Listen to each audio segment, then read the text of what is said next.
It is an honor to be here to bring greetings from President Trump and to be here to recognize Taiwan's health leadership. The COVID-19 crisis has reminded us all that Taiwan has a great deal to be proud of on the world stage. Secretary Azar's visit could not be more timely.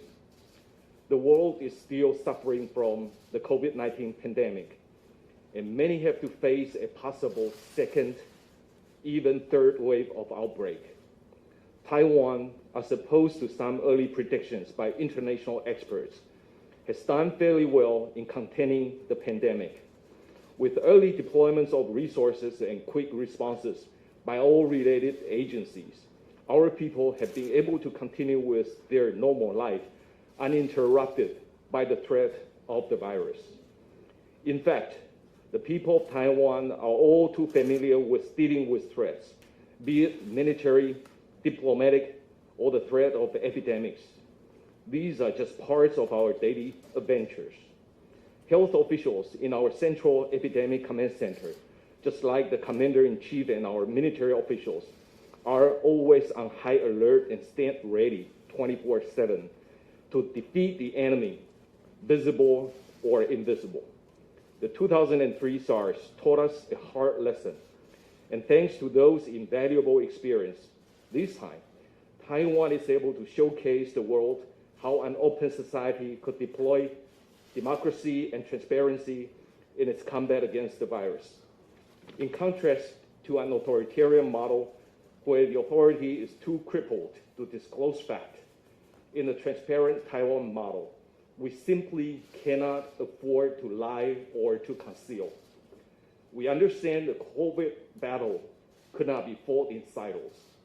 Throughout the COVID-19 pandemic, Taiwan has donated 51 million surgical masks worldwide, including more than 10 million to the US and other PPEs, to provide sound protection to medical personnel on the front line. And we ask for nothing in return. Truth is, we even had to deliver these supplies quietly in some occasions to keep the recipients free from trouble. Yes, trouble from Beijing. Taiwan is no stranger to such troubles. Our life has become increasingly difficult as China continues to pressure Taiwan into accepting its political conditions that will turn Taiwan into the next Hong Kong. However, we are fortunate to have good friends like the US and its enthusiastic members like Secretary Azar, who was always there supporting each and every fight of Taiwan for international space. We know this is not just about Taiwan's status, but about sustaining democracy in the face of authoritarian aggression. Taiwan must win these battles so democracy prevails. It is an honor to be here to bring greetings from President Trump and to be here to recognize Taiwan's health leadership. The COVID-19 crisis has reminded us all that Taiwan has a great deal to be proud of on the world stage. You've been a model for the world in your COVID-19 response. Beyond that, you've come to the aid of your neighbors, including the Pacific Island states, with donated supplies and direct technical assistance under the slogan, Taiwan can help, Taiwan is helping. The United States believes that Taiwan's accomplishments should be recognized on the world stage, and that Taiwan should be able to share these lessons and its world-class expertise in international fora. I've made that point repeatedly in the World Health Organization, from which Taiwan has been excluded as an observer for the last 4 years.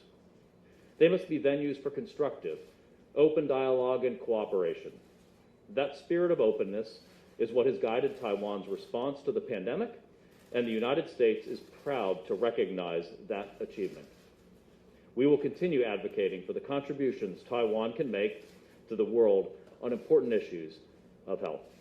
I look forward to discussing these issues and Taiwan's global health leadership with Minister Wu today. Thank you. 大纪元时报遍布全球，不受财团、政党影响，真实感言。不管是想了解国际局势、两岸议题，或者想要寓教于乐、丰富人生，您需要的都在大纪元时报。订报专线0800566688。